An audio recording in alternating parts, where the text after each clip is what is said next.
It would seem the Emperor's favor still loomed over the newly formed squad, as the evening was blissfully uneventful. The worst Ritter had to go through during his shift was the constant feeling that everyone else in the room was secretly glaring at him, even though he was sure they were asleep. An insignificant thought in the grand scheme of things, but it was undeniable that he experienced a surge of relief when he switched out with Johann, which in turn was a somewhat unpleasant affair due to the Krieger's haughty demeanor. Overall, it was a dreamless night for the Brotelian. His consciousness was coaxed out into existence by someone kicking him in the soles of his boots. A sense of déjà vu washed over him as he identified Lawrence's visage when he looked up. Rise and shine, Private. You're not sneaking any more shut-eye. Gear up before the commissar finds you a finger for tardiness. Who is this man and what has he done with the sergeant? Bobson thought, as the man who turned and left his field of view felt unrecognizable. Even though they had only spent a day with each other, it was hard for him to imagine Dusk being this chipper, even after a good night's sleep. The change was simply too drastic for his perception to immediately adjust to. With some effort he pushed those thoughts back in his mind for now, and hastily put on his helmet, then picked up the large rucksack that had been left by his side, clearly being the load he was set to carry with himself, and followed after Lawrence down the corridor, entering into the lobby. There he met up with everyone else who hefted similar loads. All of the supplies that he had seen on the stretcher and subsequently in the janitorium had seemed quite intimidating to Richard, but with the greater available manpower, that was at least dashed. Well, ain't this delightful? Sleeping Beauty decided to join us. Katerina mockingly spoke when she noticed the Brotelian, following which she walked right up to him and leaned in to glare in his face. Sleep in again, and you lose a ring finger. Understood, maggot? Yes, sir. It won't bear repeating, sir. Wordlessly, the commissar stepped away from the panicked private and returned to her position in between the rest of the squad. With everyone finally assembled, we can begin this briefing in earnest. The matter of rationing the supplies has been settled, so we can proceed with the next topic on the itinerary. Namely, where the squad will be advancing to in regards to deployment. Permission to inquiry, sir. Ramil spoke up. Upon receiving confirmation from Katerina, he continued. I don't mean to be a sower of doubt, but if the Cadian and the monkey's words from yesterday are to be believed, we appear to be on our own. Or do you know of any surviving resistance pockets? Yes and no. We don't know of any active resistance pockets as we lost communication at the same time as everyone else on board. Whether intentionally or by dumb luck, I still hate it when the Greenskins accomplish anything moderately intelligent, like disabling all the communication arrays in orbit in this case. However, what we have available as guidance is the invasion response plan implemented among the Amory worlds in the various subsectors surrounding Scarus, and later implemented in some others in the nearby segmentus after the kerfuffle that took place on Rox Prime nearly a century ago. Upon the mention of that infernal world's name, the air of the gathering thickened uncomfortably. A couple of gazes briefly glanced at the Krieger, while others just remained statuesque. And lastly, the Catachan chuckled lightly. What's so funny, Jungle Boy? Nothing much. I just still say that we could have wrapped that up in 10, and without getting any of the big knives involved. A low growl escaped Johann in response to that comment, but Gus paid it no heed as he stood at attention.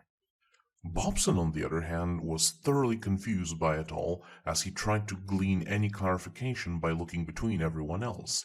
When he could find none, he meekly asked, What is Vax Prime and the kerfuffle that took place on it? He turned himself in Johann's direction. Did it involve your core? Kost scowled as he heard the junior voice his ignorance, but remained quiet as Katerina shot the private's inquiry down with her response. No one here has the time to explain it all to you, Private. If you live through this, find yourself some other gas mask enjoyer that has a voice as tolerable as Gruber's and have them tell you of it. The only thing you need to know is that Rux Prime was an armory world just like Brotel. But unlike your dirt bowl, it made the exceptionally poor decision to try rebelling against Imperium, resulting in a long siege for the purpose of recovering all of the Wargears stored upon it. Since then, a particular response has been implemented among many armory worlds, including Brotal, in order to avoid similar shitshows happening again.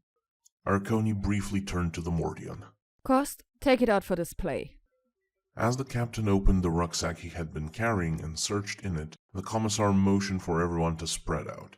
Shortly after, Dan produced a small device and held it out, as he pressed a button on its bottom, which caused it to erupt with a light, causing Richard a small fright, which then took the shape of a spherical hololith projection. After looking it over, Bobson realized that the projection was depicting the planet of Brotel itself, giving a clear view of its geographical layout and the man-made superstructures upon it. I am specifically referring to the Malus Rex Kagori Directive, named after one Marshal Armin Kagori, a prominent leader during the Siege of Rex, who consulted on its development, and Lord Inquisitor Hector Rex, who oversaw the end of the campaign and requisitioned the drafting of this directive in the first place.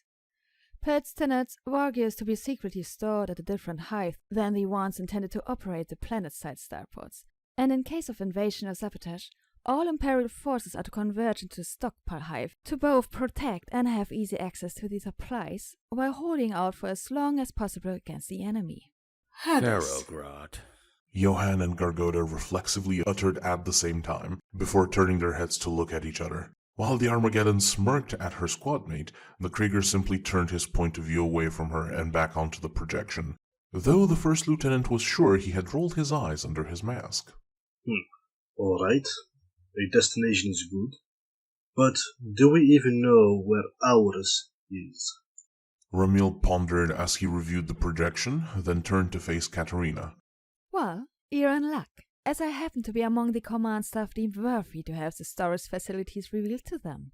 She spoke with a hint of pride in her tone as she stepped forward and pointed the tip of her sword to one of the hive cities, positioned in the southern hemisphere of Brotel, stationed in relatively close proximity to one of the oceans. Hive Taihaiden? Richard uttered in surprise. Are you sure? Isn't it supposed to just be a warden outpost against piracy that also holds in marine resources? If that is all you know of it, that means that the officials of your world were actually competent in their job. Any forces with active command staff should already be making their way to Taihaiden and further bolstering its defenses, while the out-of-the-way location should cause the Greenskins to not immediately rush towards it. Our problem, however, comes in the fact that while our rallying point is here... As her words trailed off, Katerina walked around the projection and lifted up her sword on a path stretching over a large piece of desert, a mountain range, and a vast expanse of wasteland, until its tip reached a different hive city, distinguished by its exceptionally high spires. We are stuck here, at Hive Skypiercer. Next, she sheathed her blade and turned to face the rest of the squad. No, we have a rather vexing choice to make. How to get to Taihaiden, and, ideally, not die until we are within its walls in order to support the defense efforts there. As none here are aeronautica elements, we are left with two equally shit choices. Either commandeer a land vehicle and enough fuel for it, then attempt to cross above ground, while evading the xenos to the best of our ability, or... Her gaze slowly moved down from the squad's faces and towards the ground beneath them for several moments, before lifting once again. Make our way down into the Underhive, by trying to avoid any of the unholy vermin that dwell within.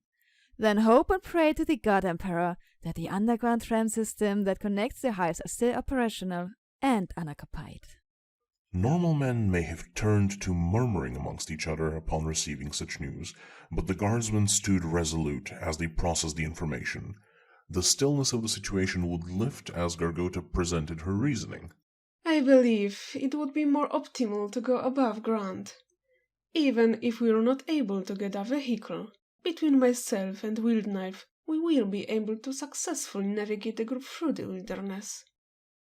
Huh. That'd be like hoping the Cadian can fix the trams in the deeps just because he knows how to use pliers better than your average menial. That's a fantasy that I wouldn't entrust my life to. Both the Catachan and the Maccabian stifled a chuckle at the Krieger's words. Before any additional reaction could be made, Kost spoke up as well.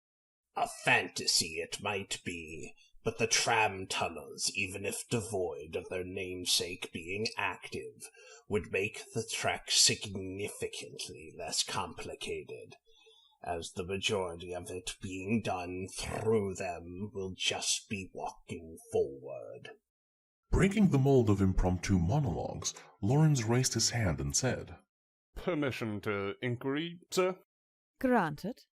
This might be presumptuous of me, but I had the impression that you already had the choice made for us. Is there any specific reason for your hesitation and request for input? A smirk colored Arconi's face at the inquiry as she turned her head to look at Wildknife and instructed. Share your report with the rest of the squad, guardsman. The Catachan's face shifted into a stoic display as he reported, without taking his gaze off of the projection. Approximately 40 minutes before the conclusion of my shift, I became aware of a loud noise outside of the building, so I extracted myself out of the premises to investigate. Upon exiting the facility and climbing on top of it, I was able to clearly identify the sound as the roar of engines, mixed in with the indiscernible shouts and cackling usually done by the greenskins. While I wasn't able to establish a visual, based off the sound it must have been a convoy of at least 5 vehicles, which was headed northwest of our current position. If given a couple of hours, I should be able to track them down. Your initiative is appreciated, but that may not be necessary if we know where they could be headed. Arconi once again stepped forward towards Bobson, but this time it was not with the intention of intimidating him, as she asked. If you're familiar with this area, do you know of anything the Greenskins might be interested in the direction given by the monkey? The Brotelian stammered as his eyes darted between the commissar and the second lieutenant for a few moments, before he finally took a deep breath and spoke properly. Given the signs of abundant vegetation beneath the rubble of this hideout, I believe this is one of the greenhouse stations. If it is the station responsible for the mid-spire's ventilation, then the only thing of import northwest of it would be the Empress Springfields. They house a series of hangars and storage facilities serviced by medium to heavy urban combat vehicles and transports. Satisfied with the response, she turned to face everyone once again. If we pursue this convoy to these fields, it is bound to lead to conflict, but also hardware and fuel stores, which can simplify our choices by adding some convenience to either option, should we be able to claim them.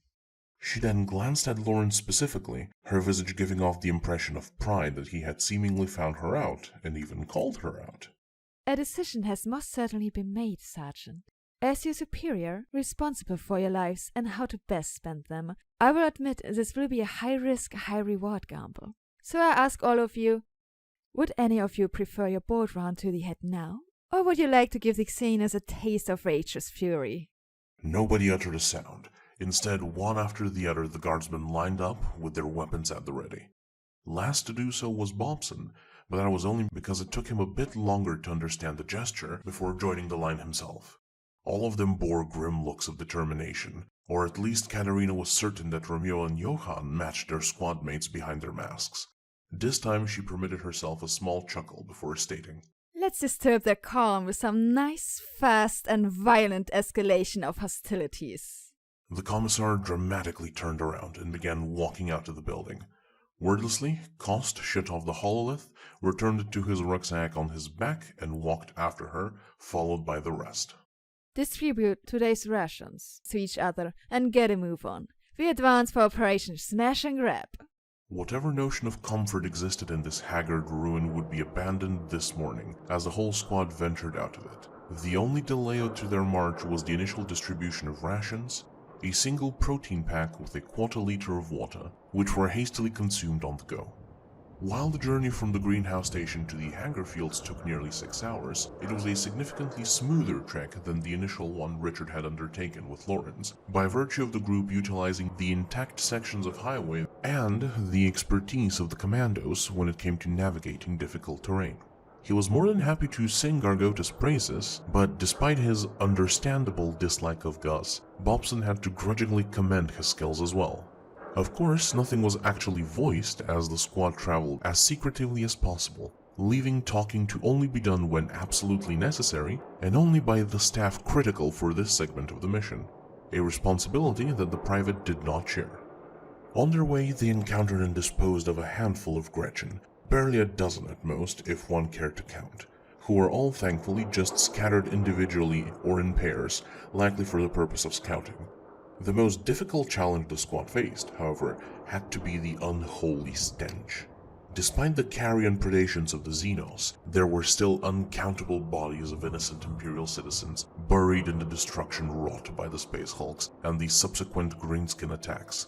Finding them all would be an impossible task, but after 4 days, their presence, or more specifically, their decay, was making itself abundantly clear. It was further enhanced by the leftover filth of the orcoids and by the ventilation vents, which by now had begun failing in their purpose as no one was maintaining them. Whenever the squad had to traverse the ruin of a hab block, the concentrated miasma of the deceased made everyone's stomach nearly empty out their rations. At least that is what Richard, the only one who showed visible signs of it, assumed, as he could not believe that a normal human could withstand such an assault on their respiratory system. The only exception to it that his mind could conceive was Gruba, exclusively due to his respirator and gas mask. In a moment of blissful ignorance of the cultures beyond his homeworld, the Brotelian absent-mindedly wished that he himself had been a Krieger, if only to just have access to a ventilated face covering for this occasion. Eventually, this period of suffering would end as the squad apparently reached their destination. The stench itself was still present, but with their target in reach, their will for vengeance against the alien invaders managed to overtake the nausea caused by the air quality. All in all, it was surprising how sparse the defenses to the Emperor's Springfields were. In fact, there wasn't really anything they could call defenses that stood in the guardsmen's way. Yes, the Greenskins were inferior creatures to the glory of humanity in every way, but Katerina had expected at least marginal resistance to such a notable trove of assets. The true nature of the situation revealed itself to her when they set foot into the fields proper and began a sweep of their entry point.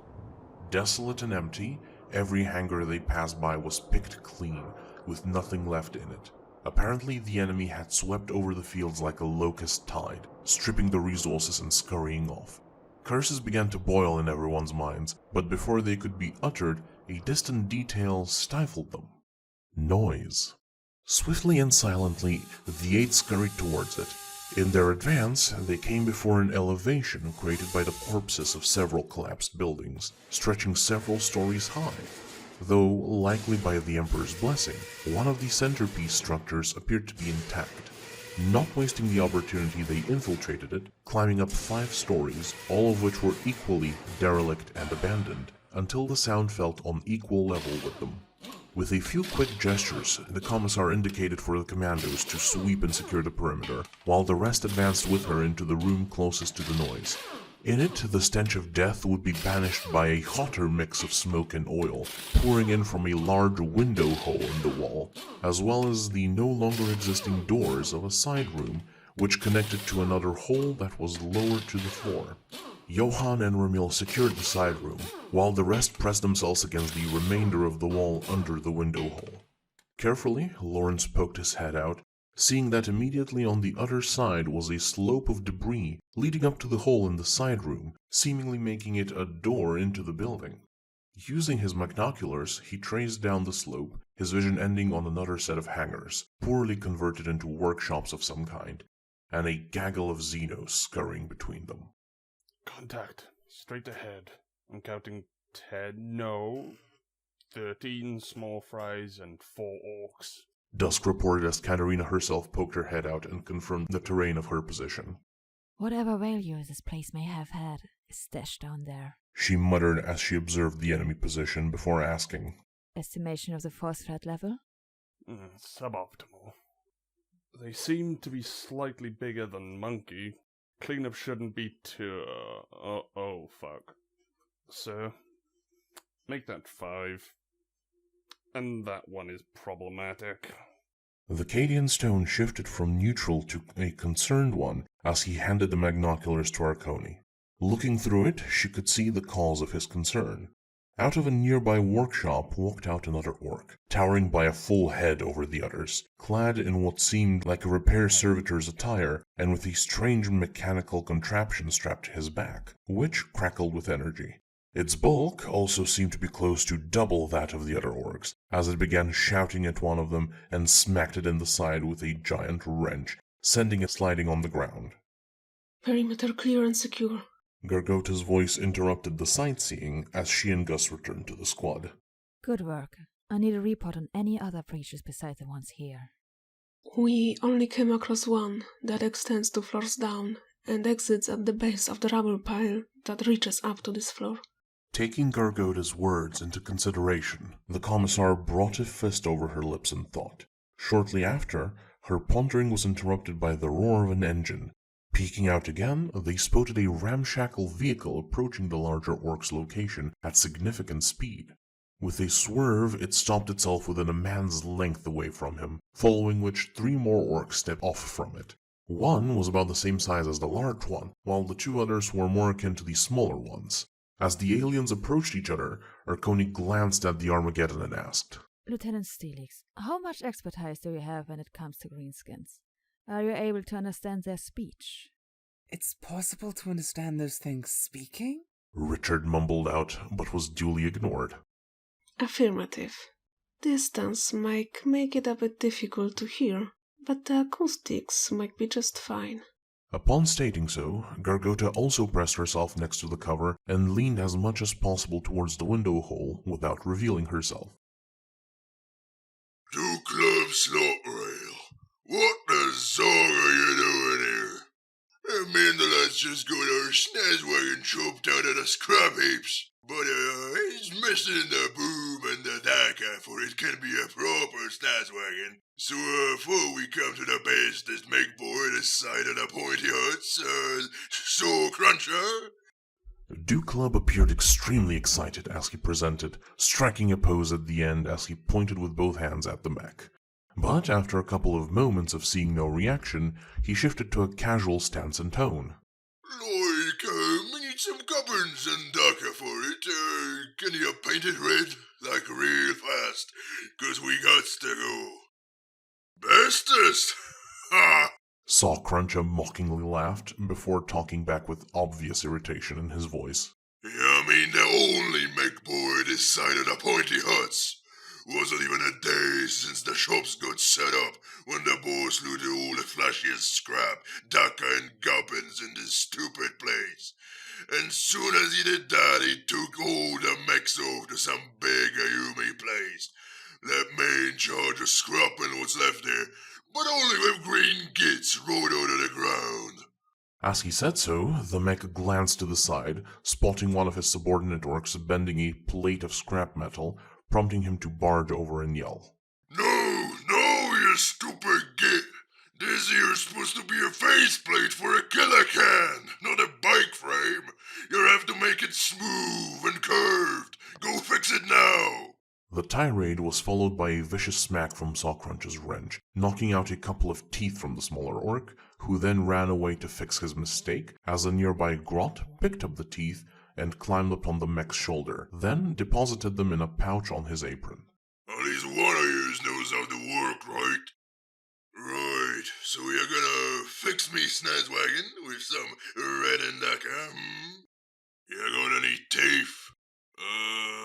Duclub searched his pockets for a brief moment before pulling them out and revealing that they contained nothing. Nah, I punched me lads in and outies for the red service and getting the wagon in the first place. Sawcrunch smacked a hand over his face, the impact reverberating throughout the fields. "I swear I'ma punch your own teeth out. Ever since the boss left, it's been nothing but pansies and gits coming by, making idiotic requests." As he spoke, he approached the snaz wagon and inspected it. "Like this bozo bucket dome. Moron thinks he's so special just 'cause he be almost big enough to be an ob. What's he done to get you so worked up, Mick?" "Took a bunch of me grots to go looting down south, including me lucky grot. He's a great grot, very observant, spots little things a lot. I swear to Mook, if he don't bring it to me in one piece, next time he brings his scrapjet for fixing, I'ma paint his engine yellow and put explosive squig in the propeller. Club shuddered at the thought. Oi, that's a dead cunning scheme right there, so Cruncher. You's definitely the best make boy round. Guess to be worried about made the boss of this place. The wrathful expression on the mech boy's face shifted into one of confusion, then into a satisfied smile as his brain processed the driver orc's words. You know what? You're right. I do be pretty great. Must be why the boys believed in me. You know what? We got some spare red I can hook you up with. But Daka, you gotta find yourself. After saying so, Saw Cruncher called out to the closest orc. Oi, go squeeze out 2 more Yumes, then feed the rest of the guard squig. We'll be doing some painting. Well, what are they saying? It's a bit hard to pin the dialect, but from what I could piece together, the one that stepped off of the vehicle was bartering to have it refitted and repainted. The one that looks like a tech adept barely agreed after venting about how their leader moved the majority of their troops to a location that is either larger than this one or more heavily populated.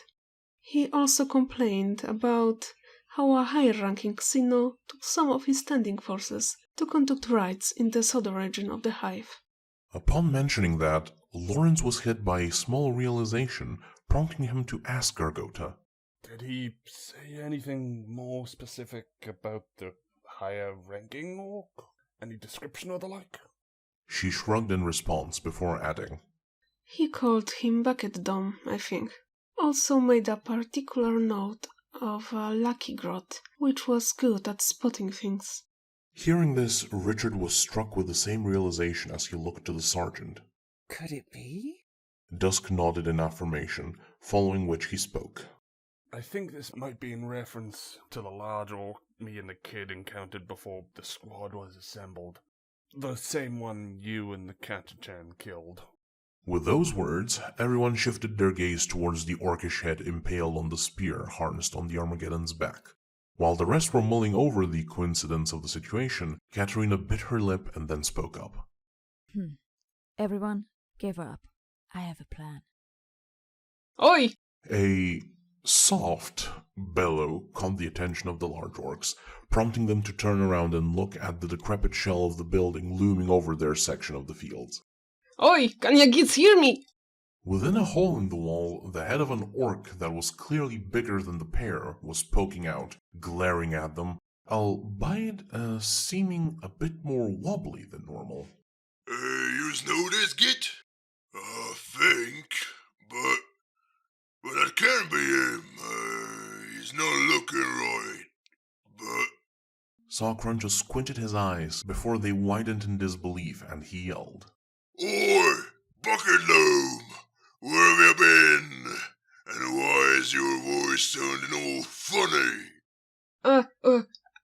Drank a tanko, me, full? Drank a tango you me fuel? Zog. Saw Cruncher cursed under his breath and turned to Club. No kid ever listens to me. I keep telling them, don't know him the Umi stuff, 'cause it's bad for you. Just know him the Umis, but no, let's just ignore the big boy. Following which he yelled back at his superior. Whatever. Do you got me lucky grot with you? Yes, with me, alright. Well, bring him over. I can't. Why? I'm stuck. How? We got covered in some sticky stuff. That's why we stuck here in front. It is all. Make him say something. I wanna hear him. Can't. He's got the sticky stuff on his face. Can't talk. By this point, Saw Cruncher was squeezing his head in both hands out of frustration. You! He bellowed at one of the smaller orcs. Go up there and get me grot, for I go up there and snake nugget. As the servile greenskin rushed towards and then up the pile of rubble, all eyes were on him, due to which no one spotted the shapes that skulked about on the side, obscured by the settled destruction. He stepped in through the smaller hole on the side as it was easier to go through, and then turned to go in the next room. To his shock, instead of a knob candidate and a grot covered in something sticky, he saw a Hume in a fancy blue getup, holding a stick that had the talking head impaled on it, and another less fancy Hume sitting next to him, both glaring daggers at the new arrival. What the? In a near instant, before his mouth or brain could process what was happening, a strong hand grabbed his face from the right and pulled, exposing his neck, as a decently sized knife was sunk in the back of his head, while from the left came an upward swing of an activated power sword, severing the confused cranium from its body, which fell backwards with a quiet thud. A few minutes had passed by now, causing the mech boy to grow more agitated. Impatiently he yelled towards the building. Oi! Did you get me, Grot? What the zog is happening up there? The head of the boy he had sent up there sprang up next to that of Bucket Dome, and replied in basically the same voice as him. Sorry, boss. Got stuck in that sticky stuff too. Can you send me some else that come help us? Who does it? I'm snicking him, Bo. Saw Cruncher bellowed in frustration and stomped off to his workshop. Grots, prepare me Saw Cruncher right now. Barely a couple of steps forward, the orc halted in his tracks due to the loud clang of metal hitting pavement. Every single alien turned around, mouths agape, when they saw the Krieger, Maccabian, and Cadian, along with the Brotelian who had tripped on an oil spill and into the barrels the group had used for cover. Humans! The greenskins bellowed and sprang to action. Shit. Katerina cursed as she got up from their cover. Monkey, with me! You too! Cover fire now! With those words she bolted out of the building, readying her power saber and bolt pistol, followed by the Katachan, who threw off the small orc's head from his knife and brandished it along with a second one. Wait, both of us? Doesn't the old man need a scope? Gergoda briefly questioned the order, but before she could finish, the Morgan threw away the spear with the impaled head and rested his triplex over the window hole and yelled, Shut up and fire! Following which he did as commanded, his first shot splattering the head of one of the grots with surprising precision, despite the distance and him only using iron sights. Momentarily surprised, the Armageddon quickly hefted her own long las on the improvised railing and joined him in sniping down the enemy. As soon as the sniper fire began, Saw Cruncher booked it for his workshop, with the only pause to his focus being to yell at a nearby orc. Get the guard, Squig! Get stuck in, boys! Dukla bellowed, rousing the remainder of the greenskins to battle. He intended to fire off a few rounds of his shooter in order to better emphasize the war cry, but just as he took it out of his holster on his hip, his head was melted from Gruber's hellgun. Despite the larger orc's body falling back like a sack of potatoes, the rest of the greenskins were undeterred and rushed against the invading guardsmen, who responded in kind along with a torrent of las fire. The sole exception to the offensive was Bobson, who was not able to get up in time, resigning himself to provide hasty cover fire from a sitting position. Due to the unfavorable angle and the duress of actual combat, however, he was only able to gun down 2 Gretchen before 3 others swarmed him. 2 of them were disarmed and began gnawing on his legs, while the third leaped onto the private's chest, pinning him to the ground, and began to viciously stab with a sharpened piece of metal, forcing Richard to frantically grab for its arms in order to prevent it from skewering him. It had become obvious that the initial estimation of the enemy forces had been incorrect, as many more grots began pouring out from among the hangar buildings, along with a handful of orcs. While the Cadian and the Maccabian focused on thinning their numbers as they advanced, the Krieger focused on taking down the orcs, due to his heavier armament. As Johann was about to press forward after the corporal and the sergeant, after having dispatched the pair of boys that came along with Duklub, he heard the Brotelian sounds of struggle. He turned to confirm his status, and in a single moment, disgust, disappointment, and the thought of just abandoning the PDF to his fate zapped through his mind. But in the next, Katerina's orders replaced those thoughts. Scheisse. Just as the Gretchen atop the Brotelian managed to wrestle his stabbing arm out of the man's grip and raised it for a finishing blow, its upper body vanished in a flash of red light, the contents of its lower abdomen spilling over Richard, who felt intense heat over his face, as if he had a burning torch held mere centimeters away from it. The sudden reduction of struggling made the two other diminutive greenskins cease their biting, as they lifted their heads to see what was happening. It was at that moment that the Krieger's boot impacted the head of one of them, sending him flying into the other, and subsequently into the nearby metal barrels. Both grots bounced off with a loud gong sound from the empty barrels, and fell to the ground unmoving. The private barely registered what was happening before the terrifying mask of Johann loomed over and yelled at him. Get up, useless! Following which, the Grenadier once again rushed after the other pair. A shaken and hyperventilating Richard hastily picked up his assigned lasgun and scurried to his feet, then forward into assault, the adrenaline surging through his system, allowing him to ignore the injuries inflicted to his legs for the time being. The remaining pair of the Gittish orcs who were initially sighted had gone to cover behind some metal crates, firing their shooters at the assaulting formation, trying to hold out until their reinforcements arrived. A hope that was hard-pressed to be fulfilled, both because said reinforcements were getting picked off by Kost and Steelix, and because their position would be assaulted from the flank by Arconian Wildknife's charge. Gus was the first to reach the pair, sinking his knives into the neck of one and slicing its head off. This, however, made the other orc aware of them, so it backpedaled towards the workshop as the commissar lunged at it. The second lieutenant was about to jump in and assist her in the matter when he saw two more orcs rushing from the buildings on the side, armed with choppas. Bogies on their 9, sir. I got him. Katerina did not give any acknowledgement to his words, as she believed in the Catachan to deal with the matter as he had promised, so she instead focused on pressing her attack on the greenskin before her, using only her saber for now in order to preserve her bolt rounds. As he was about to enter the mech boy's workshop, the smaller orc was slammed by something metallic from the side and was then splattered against the building's wall. Out of the workshop stepped Sawcruncha, looming over Arconi with both of his arms encased in metal, one ending in a spinning buzzsaw and the other in a large mechanical claw. Gritting her teeth, the commissar pointed the bolt pistol at him and fired twice as she yelled, Die, filth!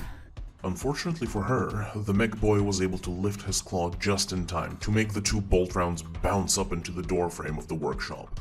He then closed the distance with a bellow of forcing Katerina to go on the defensive, evading the swipes of both of his armaments. On the opposite side of the field, Lorenz and Ramil had split up as they chased down the now running Gretchen. The Maccabian cornered the last three in one of the shoddy constructions of the greenskins and mercilessly gunned them down. However, their coming here was more of a trap for him than for themselves, as when the last grot was splattered, Sawcrunch's guard squig burst from the wall onto his side, tackling the man to the ground, as the orc sent to get him followed. Before he could disengage into a more favorable stance, Burgundy found himself in the jaws of the beast, who had chomped on his torso from the side. Deeming him snicked, the orc just ran by, armed with a shooter and ready to engage the scrap. By some miracle, however, while the squig was big enough to tackle and thrash its target, the vicious flesh ball with teeth lacked the bite force to pierce the corporal's carapace chest guard.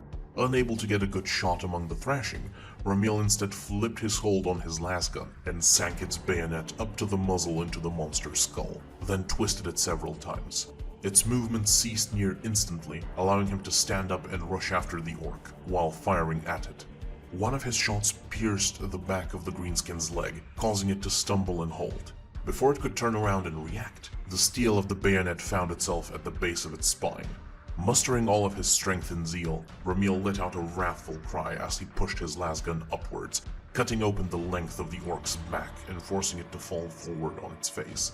Still under the influence of bloodlust, he then put 3 shots into the alien's head, splattering it completely, before he returned to his senses and ran back to the main engagement. In the meantime, Lorenz's prey led him to one of the larger hangars. Something had roared out of it before they had reached it, which had made the Cadian approach with more caution. He poked the muzzle of his lasgun from the side of the entrance, which was met with a surge of Daka pouring out, prompting him to pull back. About 10 seconds later, the shooting ceased, followed by several chitters of worry. That is when the sergeant rushed in, gunning down 4 grots as the remaining 3 scattered to all sides like vermin. Among the darkness of the hangar, Dusk was pleasantly surprised to see a few trucks. Proper Imperial trucks. Nearly all appeared to be gutted for parts, but one seemed to be completely intact. Immediately, the Cadian moved in and began sweeping between the vehicles in order to clear the place out and protect the hardware. However, as he did so, he found no trace of the vile xenos. When the thought that they had run out began to creep into his mind, it was dashed away as one of the grots jumped on his shoulders from atop the truck, locking its legs around his neck and began clawing at his face, which was thankfully protected by his helmet and visor. With the man distracted, the second greenskin jumped out from under one of the trucks and stabbed Lawrence in the thigh with a small knife, while the third actually attempted to run out of the hangar. Reeling from the pain, the Cadian booted the xenos at his feet, sending it into a nearby wall. In a single motion, he then grabbed the arm of the one on him and threw it at the escapee, both tumbling down. Several last shots shredded through the pair, after which the last grot barely came back to consciousness when Dusk loomed over it and stomped its head into the wall. Near the main workshop, Gus had rushed the incoming orcs, who quickly surrounded him but were finding it very difficult to land a strike with their choppas on him. Being of similar size to him, their physical attributes were not overwhelming enough to make up for the sheer difference in skill when it came to armed CQC. In comparison to his fluid dodges and parries, the greenskins were doing no better than flailing at him. Their advantage, however, came in the form of their natural durability, as the Cut's wild knife was able to land on them amidst the fighting, could not penetrate deep enough to kill. That is when his ears picked up the roar that Lawrence had heard near the hangar he took over. The roar of an engine, a loud gun, and of idiots. Sidestepping a stab at his back, he whirled and struck the orc in the back of the head with the pommel of his knife, causing the greenskin to go past him and bump into the other one who had stabbed forward. Having broken out of the surround, the second lieutenant dashed back, jumping behind a stack of the metallic crates as two lines of Daka were poured into the alcove, shredding the chopper-wielding orcs. A red war buggy was madly dashing towards the fight, peppering its way with ordnance. Pinned down, Gus let out a loud whistle, then made several quick hand gestures. Just as the buggy was about to run over his hiding spot, several last shots found their mark in its front wheels, blasting them apart and causing the speeding vehicle to slam its front into the pavement and flip over the crates, before crashing down belly up on the opposite side of them. Both the driver and the gunner had miraculously survived, but were now pinned under their transport's corpse. As they squirmed to get out, the Catachan ran towards them and jumped over the wrecked war buggy, after leisurely throwing a frag grenade to roll towards its occupants. Oh, so no! The pair cried out right before the explosive rolled up to their faces and then shredded them. All the while, Gus walked away from the wreck with a satisfied smile on his face, before giving a salute of appreciation to Gargota. She in turn chuckled at the display, before returning to clearing out the reinforcing Gretchen, who by now had stopped appearing, indicating that their reserves were depleted. At the front of the engagement, Katarina's duel with Saw Cruncher was not going too well. Despite his bulk and that of his contraption, the Xenos was exceptionally quick, and the power of his strikes meant that she could not afford to try parrying, let alone blocking anything, forcing her strictly into evasion, as he maintained the melee and did not allow her a good opportunity to use the bolt pistol. Her one saving grace was that despite their power, his moves were predictable. After barely avoiding a slash from the saw which left a tear and a thin bloody gash in her pistol arm, right below the shoulder, Arconi decided to instead focus on finishing him off with her saber. Mentally mapping out his attack pattern, she began stepping forward, giving him momentary pause for a change with her attempts to breach his defenses. It would be in several more strikes that she found the opening she needed, at which point she ducked under a swipe from the saw, causing the beast to chuckle grimly. Considering the circumstances, that was a strange thing for him to do, but shortly after she noticed the reason for it. He had baited her with his mediocre fighting skills into believing the opening was genuine, but just as she had crouched to avoid the saw, a backhand from the claw, which had flattened the other orc, was now flying towards her, and she would not be able to avoid it. Split seconds stood between her and grisly doom, her mind frantically searching for a solution, until, in a blend of pure instinct and tactical brilliance, she used her crouch position to jump backwards, and when the claw struck, she grasped onto it, allowing her body to be carried by its momentum instead of trying to stop it. Arconi had avoided being splattered, but now found herself in the unenviable position of clinging onto the orc's claw. What? Suck off me, Cruncher! Saw Cruncher yelled at her as he began to furiously flail his claw arm. But in peak Hume rudeness, the lady with the pointy hat refused his polite request and instead held on for dear life, using this as a reprieve with which to come up with a plan of action. It was then that the Mordian had finished clearing the last wave of grots he was focusing on and spotted their scuffle. Grimacing under his cap, Kost reached towards his lasgun's dial and slammed the triplex into its maximum fire setting. Move to the side unless you want to roast, he commanded to Steelix. Initially confused, she stepped to the side, giving him ample space to operate. Utterly consumed by rage due to his brilliant maneuver being foiled, the mech-boy had become almost feral in its trashing, until finally he lifted up his saw arm and swung down in an attempt to split Katarina's head. Before it could land, however, a shot pierced through the scrap of the claw arm, puncturing the orc's shoulder, which destabilized his motion, resulting in the saw going through his claw arm, sawing it off at the bicep. The commissar fell on her back, still clutching the claw as the mech-boy yelled in pain and cursed about his good arm. In the middle of the cursing, another hotshot penetrated the power pack on his back, causing its energies to begin flaring up. Oh, no, not the pack! Not the pack! Saw Crunchy yelled, fear present on his face, as he spun around his axis, trying to take off the pack with his bleeding stump and saw. Not wasting any time from this given opportunity, Katarina quickly stood up and took aim, before sending a bolt straight into the power pack as well. Her opponent had only a second to stare at her, and just as he was about to use some filthy xeno word at her, the pack, and his upper body, exploded in a shower of gore. Breathing heavily, Arconi shook her head and then called out to the squad. Kill them all! Leave no stinking xenos alive! For the Emperor! Less than 10 minutes later, the area was cleansed of greenskins. After he was done administering the required amount of medical attention to those in need of it, Johann, along with Gus, began gathering the aliens' bodies in one place, which would be turned into a pyre, set up to then burn down the rest of the fields, as to prevent their spores from taking root. While the rest, save for Katarina, who was overseeing the matters, and Lawrence, who was tasked with getting the truck he had secured ready for travel, were gathering whatever supplies they could salvage. The only one sticking out like a sore thumb was Richard. After the battle had ended, everyone, including Lawrence, had become much colder than usual to him, which, along with the threatening scolding given to him by the commissar, had further beaten out any positive emotions previously left in him. He was carrying 2 large tubs of fuel to the hangar, where Dusk was conducting repairs and maintenance. Reporting in with the last of the fuel we found. With these stored, we're done loading. He sheepishly addressed the sergeant. Yeah, just get them on. I'm busy now. Oh, now, how did the toaster lady used to do the company centaur?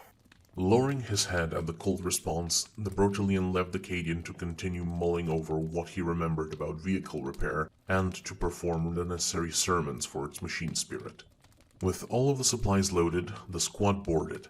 The captain helmed the wheel, being the only properly experienced driver among them, with the commissar seated next to him and the first lieutenant seated on the opposite side of the frontmost seat, overlooking the terrain from that side of the vehicle.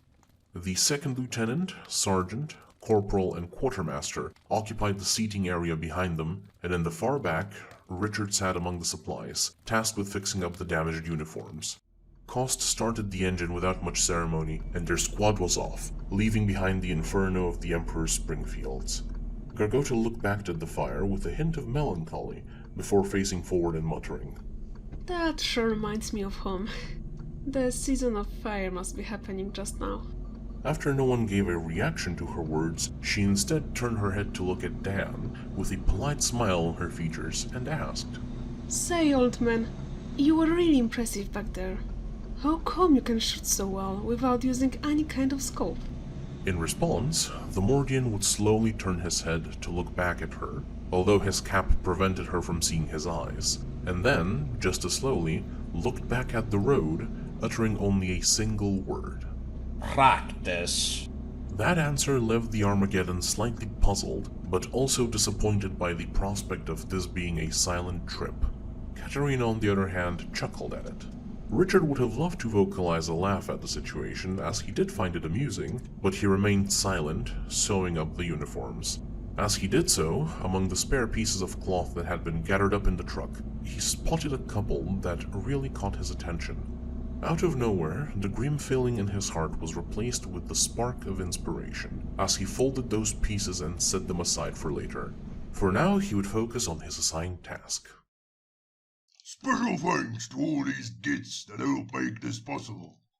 Remember to like and subscribe, and check him out in the description below. Hope you enjoyed this here story, and we's looking to see you back next time. Can I go now, you may? No. Oh.